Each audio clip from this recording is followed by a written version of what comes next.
Mbote bande konangai, mbote lisusu, na ebisaki bino ke boye bisabango ke nazongi. Bonjour, honorable Eliezer, pasteur César en Californie. Il y a en tant que président à la tête du pays, mais jusqu'à ce temps, ces dollars sont pas tardés. Bonjour mon frère, ils ont déconné à partir à France. Maman Marine à Londres. Ezalingai Maître Gina na Lisbonne, notre président de la République. Donc c'est le temps yango ya koyoka biso otali kopesa ye conseil était aluka manière ya ko se débarrasser na bato oyo puisque 2023 ezali mosika te. Au monito lever option ya koloba parce que au monito silence za malambe. Comment ces trésors à partir de l'articide, quelle est l'organisation de votre gouvernement sur la crise que nous est en train de passer sur les coronavirus? Où se trouve le conseiller président, celui qui est venu avec le projet numérique? Les gens vont aller une année blanche comme ça et recommencer encore l'année prochaine. C'est incroyable ça, c'est incroyable. En tout cas dans l'Inde, dès que les autres, au cours de Chine, où il y a des locaux, beaucoup de gens qui ont checking, dès que les médecins, si ceux qui $100, ils ont des cantons à bon, $100, ils ont un cop, basenga kabino ou bien qu'ils n'ont pas caisse à l'État. Par jour, pour les autres, 20 fois par jour. Au courant et pas la bango. Moi, je vis ici en France. Le logo moko akolela continue na yango. Atanga Kabila tozalaki ko dénoncer comportement ya ba autorité. Mais natanga Félix awa ba autorité baza bato liboso o bazo marcher en dehors ya loi. Bazo so ba sens cynique, mutu nyonso azotambola na gyrophare. Mutu ka nyonso monika ba teminda wana ba pelisi bango wana sens cynique. En tout cas, et on doit laisser passer ça. Ceux qui ont le biba keko kota na tout moi laboratoire na bango mike. Ya koluka koloba bien ça tomona qui est pareil. Ceux qui ont donné la preuve contre les états ou les cas dans la télévision. Mbote lisusu bande konanga na bino bandeko oyangai tokutani lelo toza les 6 mai 2020. Tozali mokolo mwa mercredi bande konanga lobby plénière ezalaki na format COVID-19 oyo ya ba 60 personnes. Biso tozalaki kunate et bande konne bazalaki kuna pona ko ratifier quelques crédits oyo bakendaki ko ratifier. Nous vous informons, peut-être que vous êtes déjà au courant, que lobby juste après l'émission que j'ai eu avec Maître Oscar baye ko annoncer biso que Dr Jérôme Adekolaki na Roissy Charles de Gaulle depuis lobby na 9h, il est arrivé hier, il est dans nos murs. Aza déjà dans Kinshasa, je pense qu'en ces moments même, ils doivent être en contact avec Dr Eteni pour qu'il puisse discuter sur Azali Komona.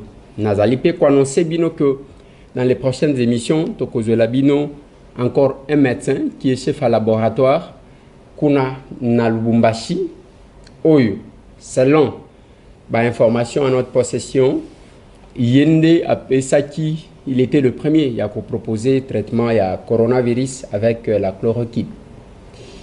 Et Kuna, il a quelques solutions parce que les gens se posent la question. Docteur Mouyembe à l'Obaka que a possible ça Ebola dans 3 mois, mais jusque là, tu connais déjà une année en Goyo, Ebola est aussi laté et ces médecins disent qu'il a aussi une solution quant à ce. Nous allons essayer de voir parce que après entretien, il y a Dr Eteni, non Dr Jérôme. C'est alors qu'on va amener Dr Jérôme chez le chef de l'État pour que Basolola Atala Nini a Kotiko proposé ce que nous voyons.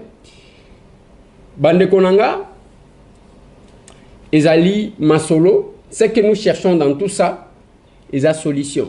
Parce que beaucoup on a fait combien nous vivons dans une paire bleue. Kotala comment les gens se comportent. Batupona kosokola mai. Eza mai eza wa nana savon. Mutu alingi kosokolate. Aza pressé ce qui a kokende wapi to éviter. Mai ezali ezate kizangi. Yango sokola. Faut babondela. Nous sommes devant un problème. Et l'okoto déploraki to ebisa kibino que ça risque ya ko semer ba dégâts na ba hôpitaux leki nanga Christian petit nanga Christian oyo bakanga makambo kaka ya combat oyo ti lelo azakuna lobi abengi ngai alobi ke vie na cellule biso tozalaki ba tester déjà bandeko mibale ba oyo tozalaki na bango baza positif batie bango en quarantaine. Moi j'attends le résultat. Donc nandolo blague était yango nazali ko insister pour na bandeko bazana ba hôpitaux. J'ai appris et nous sommes en train de bousculer.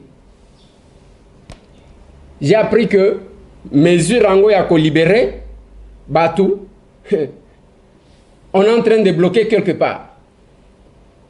Oh, il faut pas payer ça bon. Pour le ministre de la Finance a signé. C'est vraiment un problème. Et là, nous sommes en train de bousculer la présidente de la République. Nous allons bousculer. On va bousculer. Toujours bunda pour que les chefs de l'État aient quoi se déplacer. Asalana nous tour na Kinshasa. Atala ba makambo biso to koloba.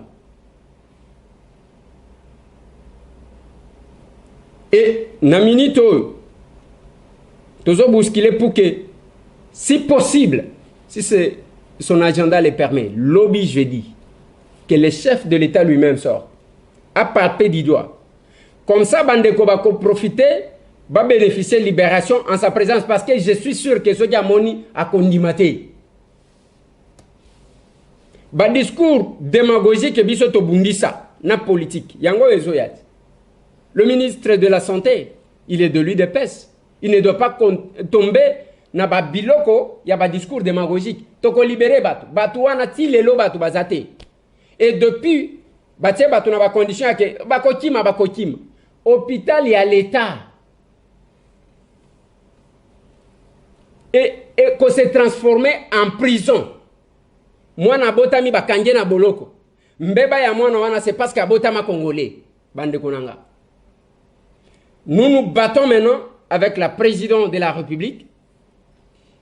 Et notre souhait est que le chef de l'État lui-même se déplace. Nous allons nous battre. Nous allons nous battre. Que le chef de l'État lui-même ne reste pas, oui. Toyebi makambo Covid-19, il faut qu'on aille à côté ainsi de suite. Qu'il se déplace pour palper du doigt à makambo et biso tozoloba. Bande konanga nazo lingana faire remarquer bino une chose. Au moment bino soba tambo, c'est parce que nous choisissons quel sujet aborder. Je discutais avec l'un de nos frères, Bazana Diaspora. Bon, ndekona biso moko Azana Diaspora. Ndekona biso wana nde ba salaka ba live ya ba Facebook depuis eyinda. Na lobi pour nini bokena kana biloko moko boye ce qui a ndengeni parce que quand vous parlez de la distraction aussi c'est ce qui se passe sur Facebook.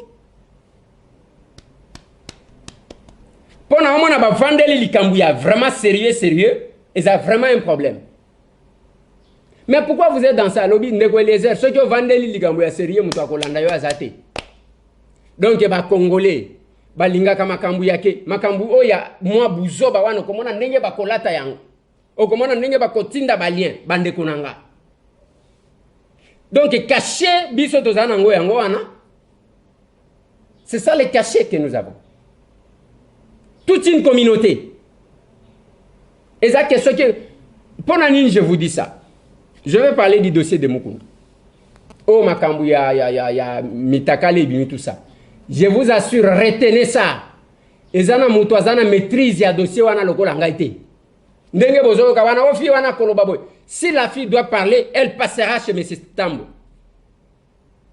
Nous sommes détenteurs de grands secrets, sauf que nous tamisons quel sujet que nous pouvons aborder. Des fois, tu abordes un sujet, tu linga ko aborder te likolo na bino parce que biloko bolinga ka yango wana. Je répète ceci. Au moni dossier à Mukuna. O makambo ya ba sexe ya ba vidéo wana ezobima. Ezana mutu azana ngo maîtrise te nazolo bango. Que ça soit na Congo, que ça soit Libanda, mutu azana ngo na maîtrise lokola ngate. Ata soki boyoki mutu azolo ba ma fi wana lobaki, fi wana sala kibo ezalo kuta. Si la fille peut parler, ngai tamwe na koloba awa na minute o ngana zolo ba na plateau awa. Na lobina ko tsaye na ko tsaye boko mona fi yango. Mais nous tamisons pour voir qu'est-ce que nous pouvons aborder comme question. Pour quel intérêt? On ne prend pas tout comme ça. Mais le kola bolinga kango, je finirai par prendre la fille. Comme ça, nabi misela binoye. Le kouta est bien, c'est n'importe quoi. Oh, benga qui pona que négocie la droit de réponse. Le kouta. Yebisa bato balandaka, ce qui est sensationnel, que Makambutu wane kolobama eza le kouta. Si cette fille veut sortir pour couper sa version des faits, ils n'avaient pas mis ses temps. Mais on se pose la question. Sous émotion, avec Pascal Moukoun, à quel collègue en émission, pour aller commencer à vouloir se justifier. Bande Gonanga. Nabatwango va conseiller qui est. Parce que biso batambo, tout ça la cabeuse. Moi, si Moukouna me contacté, avant qu'il y ait une émission, je l'interdirai. Même s'il me contactait, je l'interdirai. Vanda. Je peux vous raconter. Tout ça. Et Kekuna, pour le moment, on peut quand même mesurer total quand il y a évêque Pascal Moukouna, avant sa sortie médiatique sur ces dossiers. Et après, on commence il y a quelque chose qu'il a perdu. Trop de communication tue la communication. Et biso batambwe, to ebindenge na lobaka eza kobeta to lote. Tout ce qui était dans les combats baebi. On sait comment on gérait la faiblesse et le combat pour mettre en exergue les qualités et les compétences. Ce n'est pas parce que Bassan tout cas quand même tout bazaki wana. Et on sait. Quand on a un objectif à atteindre dans un combat, qu'est-ce qu'on fait? On reste, on étudie, qu'est-ce qui peut nous affaiblir, qu'est-ce qui peut nous renforcer. Je me bats pour que les chefs de l'État abima na confinement naï abeta tout a palper du doigt la réalité ya ndenge nini ba congolais ba ko vivre akota na ba hôpitaux atala na sima nango to kotikela batu ya ba récupération politique ngane mtu na salaki bozaka ndengwana tant kaka ba annoncer que voilà on doit libérer batu oyo bakangami ba démunis na ba hôpitaux de l'État. Je vis ba récupération de Salim. La même chose tant on a moni tant basali deuxième province éducationnelle na province ya Lomami. Pour na mususu comme à côté ya Mwanadit. J'ai entendu na yoshi makambo beli na zotala rabita ba aventurier ndenge batoni na mokili. Ni de près ni de loin. Oui, to ça ba député to boité biso nyonso. Mais ça na député moko yebi ata place ba bandela kata. Place à Cocotte à éviter. Il est perdu. Allez, ce qui est bimial, il a joué téléphone à Benny le cola batouazakuna. Ma omoni, ngande mutuna sali.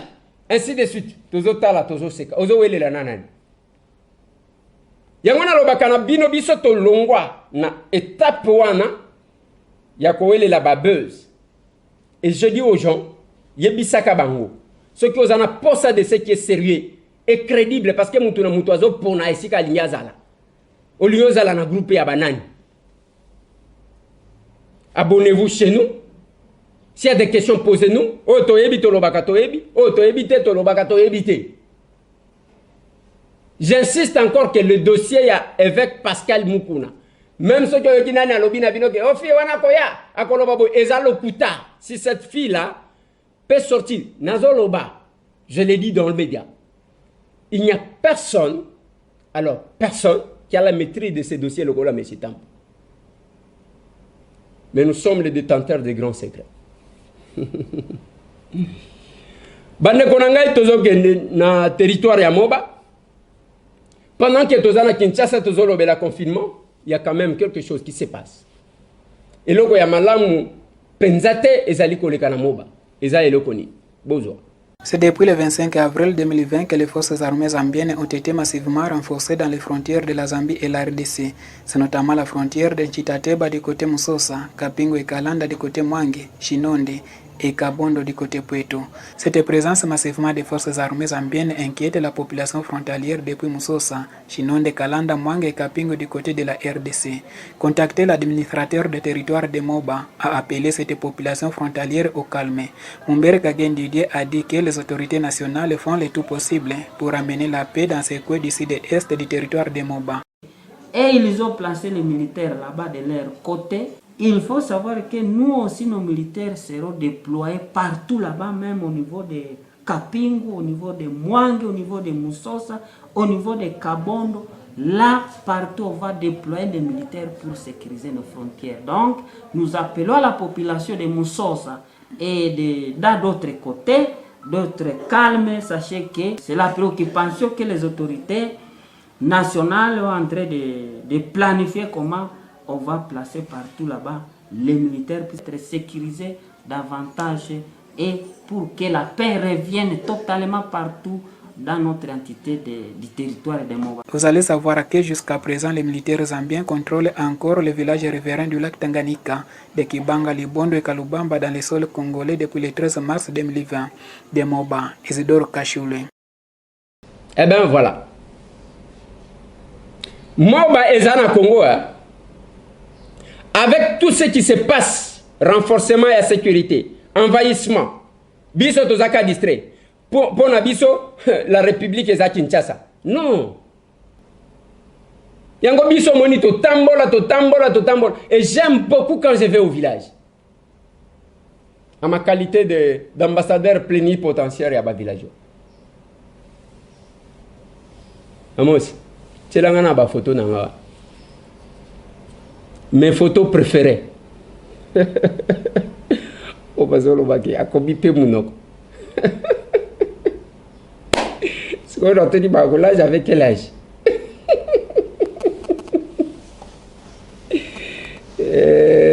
Bazou découverte. Ibisanga. À moi, c'était là comme Moussouad. Combien j'aime. Tant que tu as un hit na bisoana.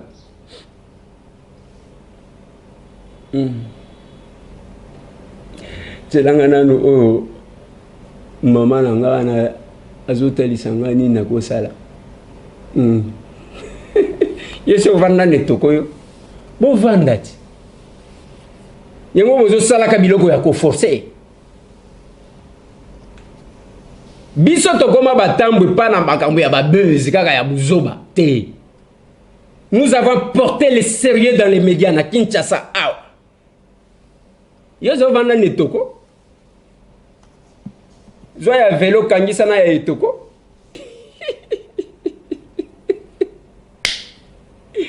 Ezaki mbula nini? Taku nazalaki na vélo. Ngai tambwe. Makambo oyo. Botama congolais oyo kelengi. Mezala na neur makasi. Voilà, bande konanga, la situation qui prévaut actuellement à Moba. On ne doit pas rester là, de se contenter qu'à Kinshasa, parce que la République démocratique du Congo, ezaba Moba wan, ezaba Kinkonja, ezaba Kitenge, ezaba Kabongo, ezaba Kitanda.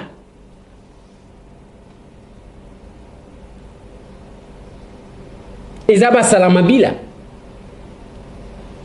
Ezaba Kasongo. Ezaba Senteri. République démocratique du Congo eza chofa. On a zoé bisabino que bato bazo kufa likolo mai. Jean-Pierre Moulendambo. Mokili lingaka bato malamu te. Ndenge na regretaka départ ya tatawana na chofa. Tona Kabinda.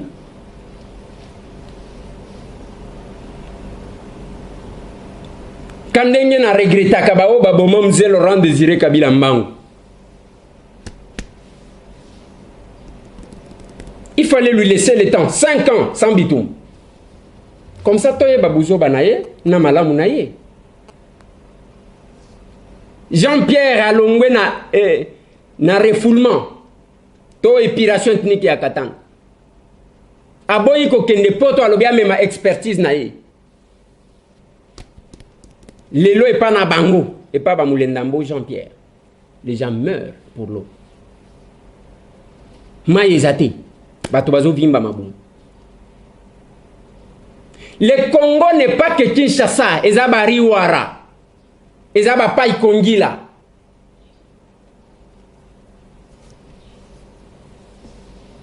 Ezaba Lisala, Ezaba Boende. Le Congo, Ezaba Yakoma. Botika komiko sa bozo. Le Congo, Ezaba Isiro.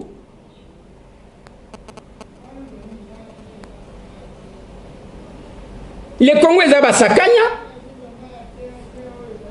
Ezaba Katanda. Ezaba Tileni. Le Congo, Ezaba Mpenge. Panyamutombo.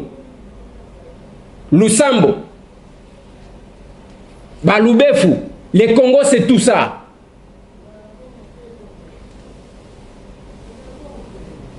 Le Congo est à Niragongo. Le Congo est à Uvira, est à Fizi. C'est ça le Congo. Ce n'est pas Uvira, Ezodinda, Bino Bozakunate. Batindi Mwambongo Ango Baibi.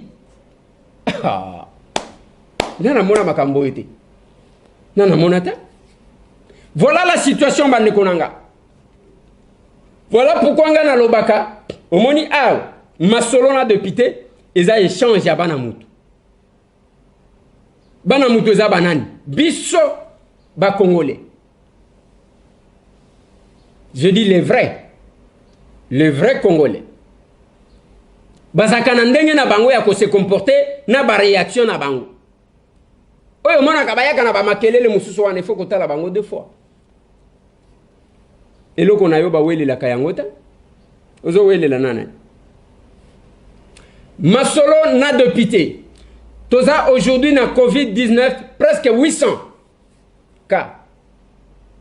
La prise en charge pose problème. C'est là que je demande encore une fois de plus. À Monsieur le Président de la République, Bima confinement, ça la tour. Et nous sommes en train de nous battre pour que le plus tôt possible, que les chefs de l'État sortent, qu'ils parlent du doigt. État à peuple naïe. Ok na UNPP, ok ba jeune wana ba fabriquer machine, il y a lave-main, oyo ba bimisi. Bon, personne qui fait la promotion de ce gens-là. Lobito comme il a parlé du peuple. Oh, Borokaneti na mona qui président tanzanien. Azo présenté. Hein?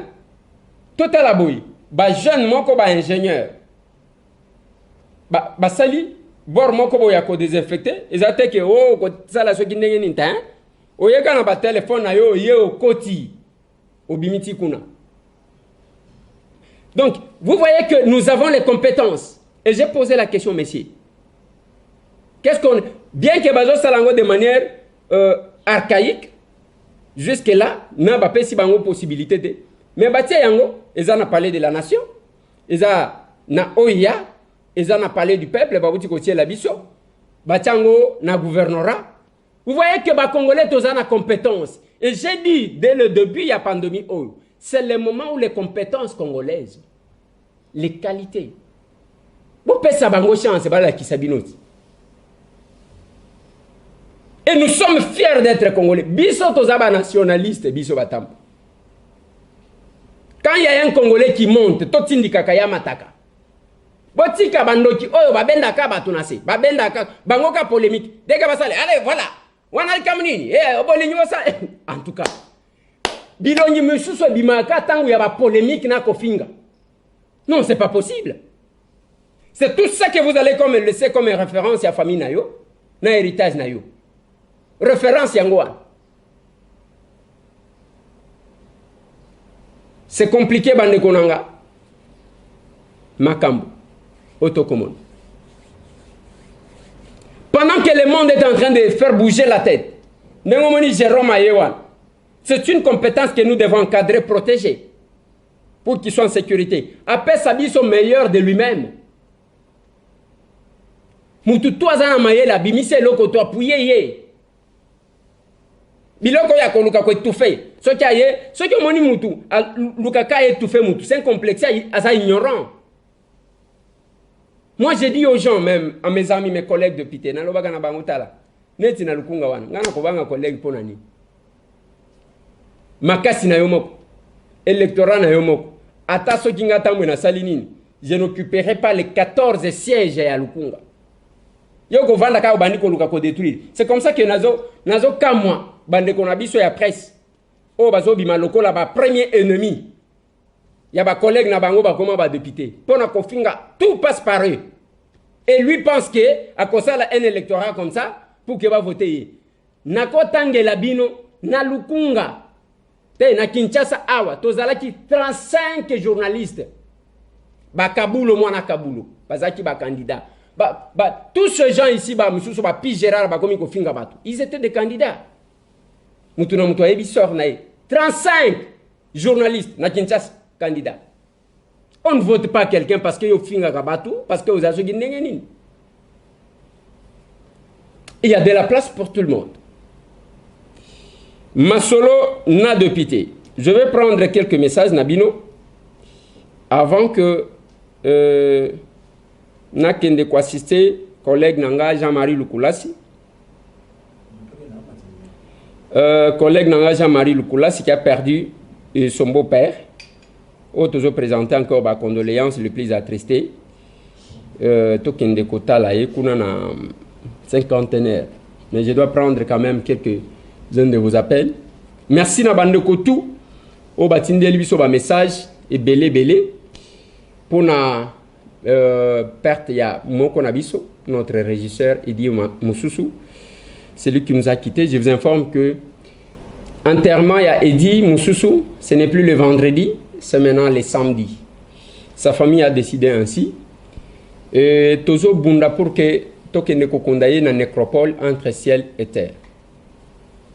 Bien que Kuna Eza Lia Otonda. Mais sa famille a souhaité que nous puissions l'enterrer là-bas. Nous sommes en train de nous battre pour réunir les moyens. Il y a Kokunda Idi. Je vous ai dit que c'est une grande perte pour Nabiso. On va prendre quelques messages. Bonsoir, honorable Eliezer. Pouvez-vous me confirmer que je suis au bon numéro de l'émission Masolona député? Oui, c'est le bon numéro. C'est le plus 243 998 311 332. C'est le bon numéro. Je vis aux États-Unis. Je ne comprends pas comment les armées étrangères continuent à s'introduire dans notre pays et le gouvernement n'en dit rien. Est-ce que c'est toujours COP n'a occupant? Bon, papa, je ne suis pas dans ce secteur-là. Mais quand même, c'est compliqué. Bonsoir, Ndeko Eliezer. Je vous appelle depuis Kolwezi, dans la province de Lualaba. Je voulais vous signaler que les militaires zambiens sont toujours en RDC depuis le 20 mars. Les villages frontaliers de Muliro, Kibanga et de Kalubamba, et personne n'en parle. Papa Nanga, c'est pas pour rien que je dis prendre ces reportages-là. Nous sommes là en train de nous battre avec toutes les réalités du Congo. Bonjour honorable, je vous ai écrit par WhatsApp depuis la semaine dernière, mais je n'ai pas de retour. Beaucoup touché par ce que vous faites, j'aimerais bien entretenir avec vous. Merci. Papa Nanga, c'est parce que des fois, on est là avec trop des appels et des messages. Bonjour honorable, Kleb Tokomiwapi Goma, compatit avec toute la famille Tokomiwapi et celle de notre frère qui vient de nous quitter et dit ainsi particulièrement à vous honorable Eliezer, que Dieu nous console. La famille Tokomiwapi. Merci beaucoup Bovik, merci aussi Nabande Kotou et Kleb Tokomiwapi, Konana Nord Kivu. Bonjour honorable Tambwe Eliezer, je m'appelle Myriam Bamba, fille de Bamba, l'un des martyrs de la Pentecôte. Monsieur l'honorable, l'honneur, monsieur, l'honneur de venir auprès de votre haute personnalité solliciter une audience et rendez-vous pour demain si possible pour un cas d'urgence dont la responsabilité vous sont confiées dans l'attente d'une suite. Maman Nanga, il ne faut même pas que l'audience audience et puis on a sa haute personnalité, je ne suis pas à la recherche de l'honneur. Au cours des cas, na bureau na biso na itaga 120, il n'y a pas de problème. Et pas nanga izaka na formalité, je n'ai pas de protocole, je n'ai pas de garde du corps, ce qui n'est pas.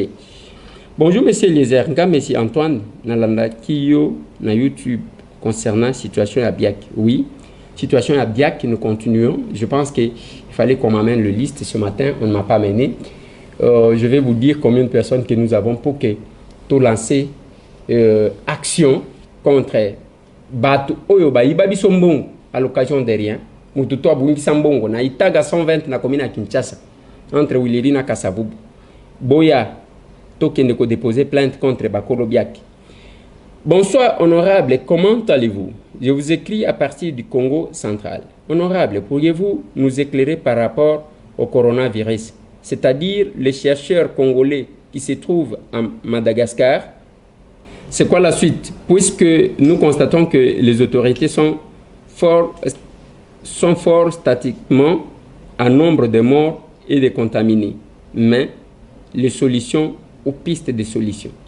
Papa Nangai, le docteur Jérôme est arrivé depuis hier. Il est là et nous souhaitons que quelque chose se fasse. Et voilà, je vais prendre quelques appels.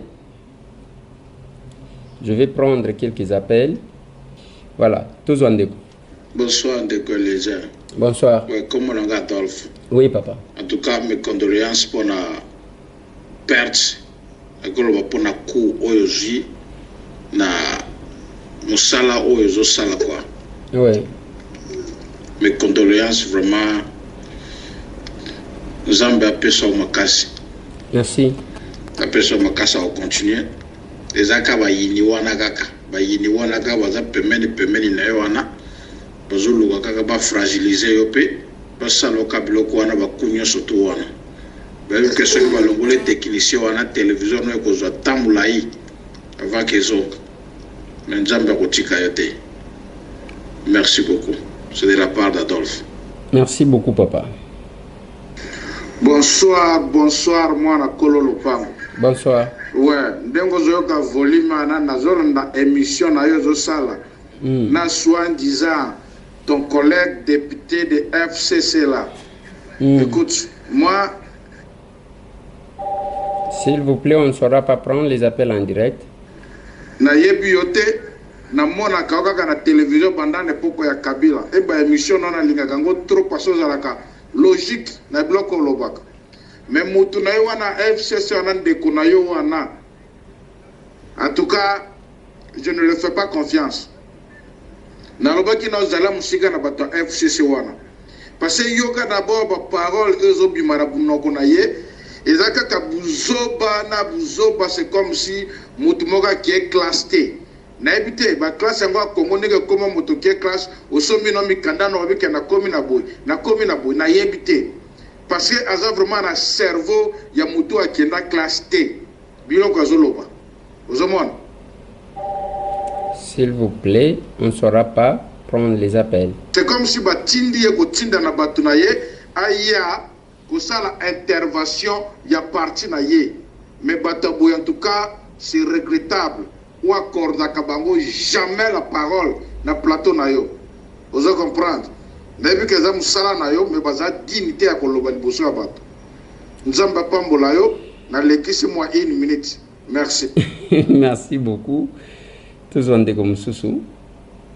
Bonsoir, Ndeko Eliezer. Bonsoir, maman. Comment on a Niki Navani précisément en France. Ndeko Eliezer. Dans un monde batomingi bazole ka ba émission na bino. Bazolo baka Kabila lobby. Yango ye Kabila kabangi wana. Mukolo moko kokole kana ba émission na bino peteke. Vous posez ba question et que Congo mama mona ke Kabila leka ba poser ke ba question pas répondre. Parce que naka na kinga kat na kinga kati bemage to mwana na kati. C'est quoi ça? Papa. Retsina no likambo eza aninya. Eza méthode na ina stratégie na maman. Bravo Eliezer, je suis très content de votre prestation devant ces faits du PPRD. Vous avez réussi à lui rabattre son caquet. Moi qui vous écris, je connais chez Okitundu depuis les années 1980. Nous avons créé avec lui notre association Anamongo ici à Paris pour promouvoir le développement du Sankour. Depuis qu'il a rejoint l'ère mangeoire kabiliste, il n'a rien fait pour notre territoire. C'est vraiment affligeant d'écouter cet irresponsable et de biter ces genres de sornettes. Je vous dis merci. Au Kitapoi Longa Mboyo depuis Paris, France. Merci beaucoup. Ne faites pas de ton plateau une scène de théâtre et boys. Parlez vraiment des affaires sérieuses avec cet avocat de la France. Merci, courage mon frère. Je quitte vite le boulot. Venir te suivre sur YouTube. Merci mon frère. Continue dans ce job. Oui mon frère. Merci beaucoup. Tous en comme ça. Mwanakolo Lopango, bonjour. Bonjour. En tout cas, nasepelaka makasi na émission na yo. Ouais. S'il vous plaît, ndeko Eliezer, talela biso likambo ya ville ya Mweneditu. En tout cas, bandeko na biso kuna bazo souffrir makasi, bawe bazo teka na zando ya Mweneditu. Donc, na confinement oyo bato ya ANR bakomi ko profiter na bandeko yango bazwe place ya bango kolia kambongo. Po teka, il faut corrompre bango. Ce que pesi bango corruption te okoteka te. En tout cas, bandeko ya ANR bazo souffrir bato na bandeko na biso kuna na ville ya Mweneditu na zando. Bato mosusu po alia il faut asala kama commerce na ye wana. Alors bango bazo pekisa bango po asala il faut pas corrompre ye. Na période moto kozwa mbongo ya corruption wapi azoteka te. Eza bien te l'état aza wana po aider bato eza pona ko faire souffrir bato te. Merci beaucoup. C'est un message que je lance aussi à honorable Mbayo Mwadi. Eza musala pe ya député, vous devez suivre Batrakaseri. Netingai awa lelo. Je dois tout faire na komana na kan lufungula. Pono na yoki kuna ke ba ko kangaka batu pona ba masque ba entaser bango kuna, c'est pas possible. On ne doit pas accepter comme ça. En voulant protéger les gens contre la pandémie, vous allez les entasser pour qu'ils se contaminent en même temps. Je vais faire une descente, Eza Moussala ya député, honorable Mbaya Wamwadi. Vous avez tout intérêt, ya kokitakuna, pour na kotala, qu'est-ce qui se passe là-bas?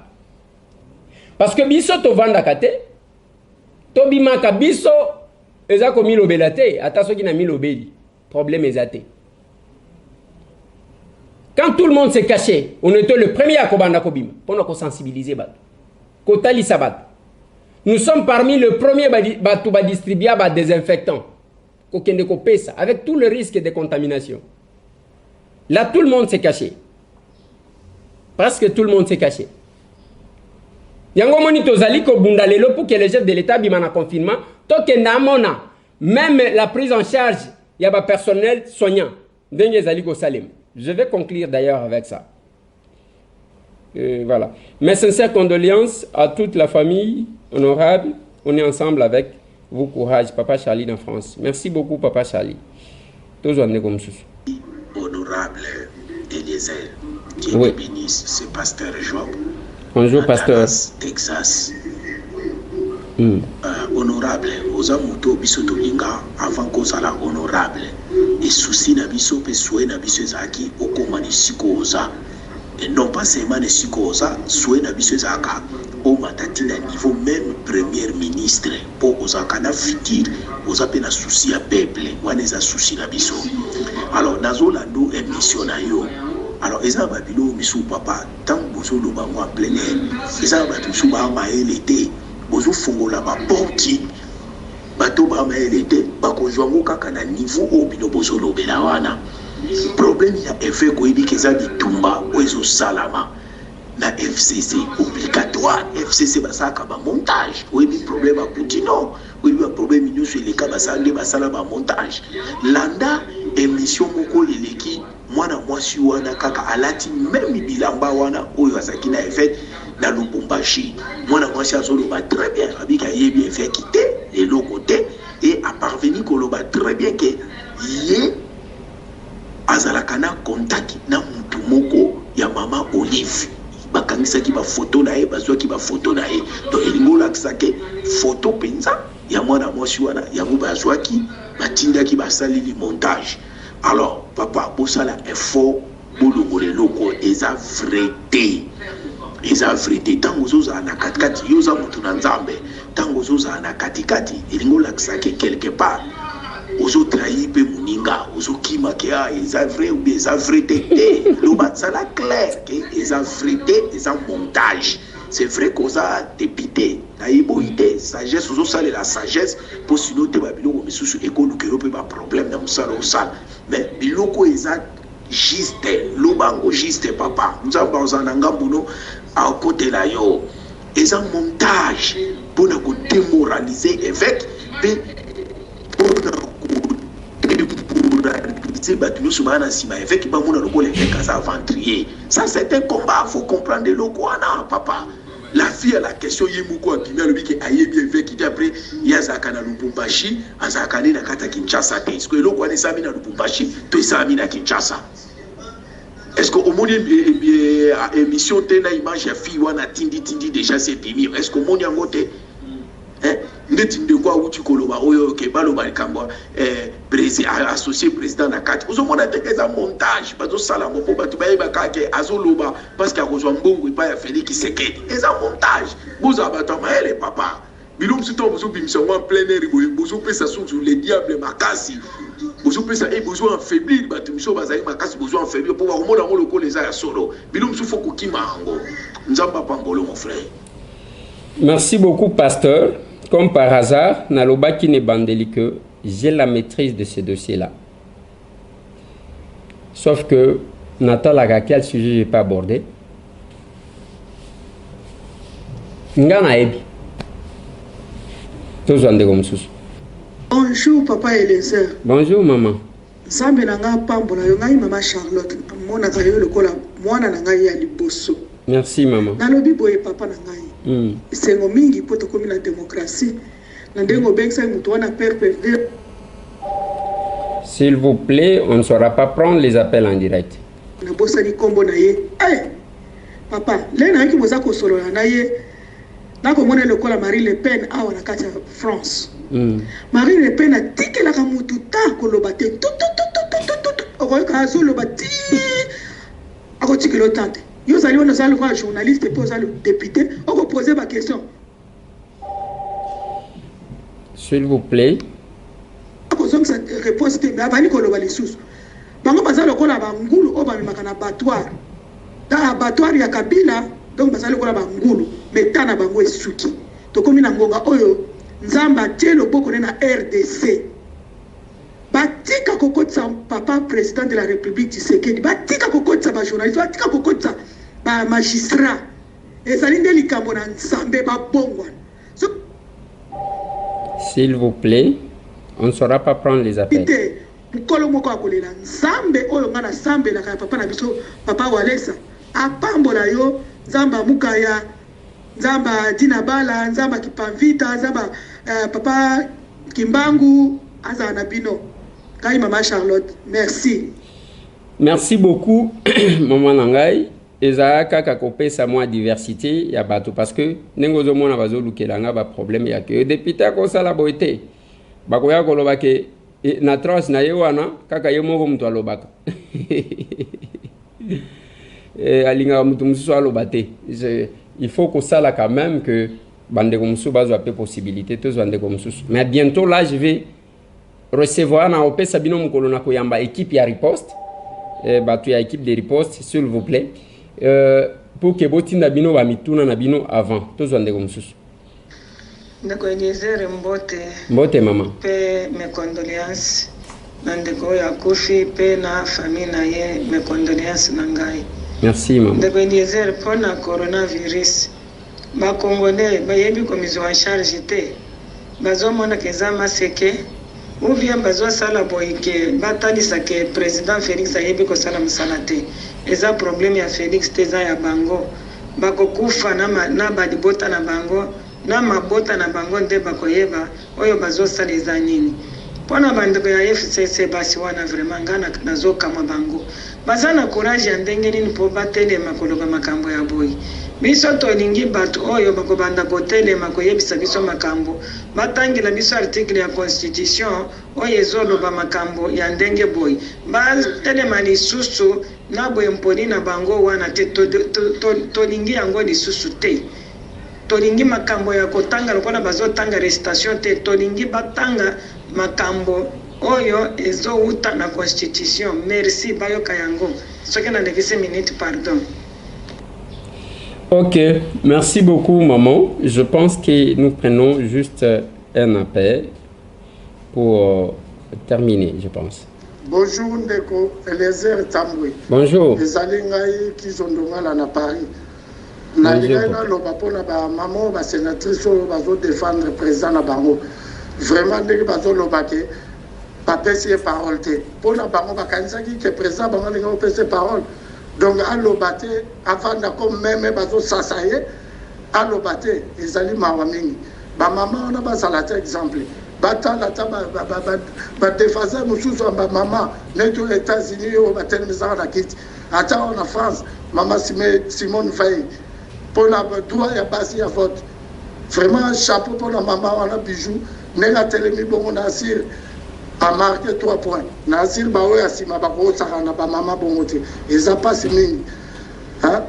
Biso mi balto bano konza ba mama boti wapi. Vraiment chapeau pour la maman bijou. Bye na siki. Merci beaucoup. Papa Nanga, yango moni na ba réseaux sociaux ba komi ko tia lokota o ba pesa ya reconnaître que ba pesa ki poison pour na kende ko tia la Félix. Oh bayokani ainsi de suite. Donc c'est quand même makambu ya lokuta o batu ba koloba. Nous terminons par celui-là. Et bonjour honorable. Bonjour. Que Dieu vous bénisse. Merci. En tout cas, merci beaucoup. Je crois que c'est la première fois de vous appeler. Nous avons un peu seulement petit regret, petit souci parce que ces derniers temps, on ne vous suit pas sur Masolona député. On ne vous suit pas vraiment, on attend l'émission pour voir un peu certaines réalités parce que tout ce que vous dénoncez, c'est tout ce qui s'est fait. Alors, veuillez quand même vraiment persévérer avec ça. Et puis, je voudrais un peu dénoncer quelque chose. Il y a une ONG, c'est qu'il facture, qui a ouvert un peu ses portes. Ils sont en train de recruter surtout les mamans. On leur demande 10, 30, 50 dollars sur 10e rue. Donc avant la courbure, 10e rue. Il faut vérifier un peu de plus près. Peut-être que ce sont les escrocs. Ils doivent engager, quand beaucoup de mamans viennent comme ça, ils doivent les mettre où? Donc veillez un peu que ces gens-là, vous poursuivez un peu. Est-ce qu'ils doivent engager tous ces gens-là ou bien c'est pour prendre beaucoup d'argent? Après, ils prennent 2-3 personnes et puis beaucoup d'argent là, ça part dans leur poche. C'est ça le détournement et pour les vols que nous décrions. Merci beaucoup de Eliezer. Merci. Merci beaucoup mon frère. Pour ma solona député na télévision zaki na problème. Et du coup, tant que tu bongisi yango, tu perdre régisseur na biso, je pense que Dieu voulant. Dès ce soir, au Kolanda ma solona député sur votre chaîne. Et puis, tu n'as pas biso précision, il y a place à 10e rue. Tant que vous avez 10e rue na Courbier, c'est vague. Au Tindel biso kombo na makamunyoso, ça nous permet de bien prendre. On termine par là. Bonjour, Ndeko Eliezer, Mwana Kolo Lupango. Bonjour. Balola à Pambola Bisso, Ngawabino, Jean Chéri, j'appelle de Saint-Étienne, France. Je parle français pour permettre au Maxi de pouvoir me suivre. J'aimerais que tu puisses regarder un peu cette personnalité de Karega, qui est le nouveau ambassadeur que Kigali a envoyé à Kin. En voyant son dossier, c'est quelqu'un qui est de trop dangereux. Qu'est-ce qu'il est venu faire à Kinshasa? comme ambassadeur et en plus qu'il soit reçu par Chadari. Voilà, donc Botel les Cambo, le temps où on nous distrait avec des petites choses, des petites vidéos, nous voyons que de l'autre côté, les ennemis du Congo cherchent encore à s'organiser. Donc qui est ce monsieur Karega? Et d'ailleurs, s'ils ont déjà un projet magnifique contre le Congo, nous déclarons leur projet nul et sans effet au nom de Jésus. Merci beaucoup, Papa Nanga. Nde musala ya bato bazo futa makambo service d'intelligence, service de renseignement, musala na bango yango. D'étudier tout ça et de nous mettre à l'abri. Et ça ya ko vanda te, ce n'est pas l'ANR convoyé là ya ko kangaka bato mukamate pas le mot kendani te. Ça s'appelle les services d'intelligence. Bazo futa mapona yango. Tosuki si a pona lelo, mais je vais insister sur une chose. Congolais lingambo kanayo, Congolais lingande konayo. Congolais, linga cause la sincère et honnête. Habituez-vous à des choses sérieuses. Il ne faut pas étiquette mo que collé bino ya kayake. Place à Bouzo bande place au Kenakotonda. Non, c'est pas possible. Après tant au Udina Bouzo ba Olanda kelo kwa malongate, après le bimoko ça ne va pas. Bate kaka toka bol. Mais attendez. Baminganga bino moko na ba personnel soignant. Tant pandémie bandi 60 médecins. Après tant balobi banda ko futa batu boyena bangulu bande konangai. Botondi si bangulu sikoyo batondi. Et toute la machine est bloquée ya ko futa bino. On doit commencer à vérifier qu'on refaire ba contrôle. Parce que pour nanini, on a tendance à vouloir frauder même place à ko frauder te. Bangulu. To dénoncer ma cambo na présidence. Ba ko memaka bangulu na ba voyage. Ba tu ya ba cop. Les lobby no pe ba personnel soignant. Dossier na bino liebo zongo sérieuté. O abenyi mwana nkasina yo. O abenyi boy. Ba to bazo travailler te ba vani na banda kupuke ba tushaka bambongo. Qu'est-ce que vous voulez? Vous voulez que les machines tournent ou bien vous voulez que la machine se bloque? Après vous banda ko dénoncer, c'est pas possible. Je suis quand même un peu déçu de ba comportement ya modèle oyo. Tokozwa ka ba congolais o baza capable ya koloba otali ndeko na yo muto mesani na ye olobi na ye non en face mkoloni. Botika la branché, nous nous battons pour que le chef de l'État sorte de son confinement. Abima, il va résoudre beaucoup de problèmes. Nasimanango, ba récupérateur bakoya. Combo nanga monsieur Tambo, plus 243 998 311 332. Nazoe bisabino mukolomoko akolela. Nalobaki na bino mukolomoko akosili sa carrière na boloko. Nalobaka pambate botala ba passage nanga. Quand je parle de quelque chose, na ebini nazoloba. Yango nalobi na bino biloko ya évêque Pascal Mukun. Oyo nyonso zoloba. Place mututu avandi ba o bazana kati ya makambo. Ba yebi ke monsieur Tambwe, c'est peut-être parmi les rares qui maîtrisent. Aïbi ba dossier. Mais nous tamisons. Lokola bolinga ka buzz na linga ina bete la bino buzz a. Boye wana bo bandi ko tala. Parce que c'est tout ce qui vous intéresse. Moutako sabinote, oh alobia zo sala droit de réponse quelque part eza lokuta. Botika la branché. Le samedi, nous allons enterrer Eddie Moussoussou, notre régisseur. Merci Nabandeko, tout au Bakonsole Bisso, tous ceux qui nous ont assistés et tous ceux qui pensent à nous assister aussi. Tout le monde.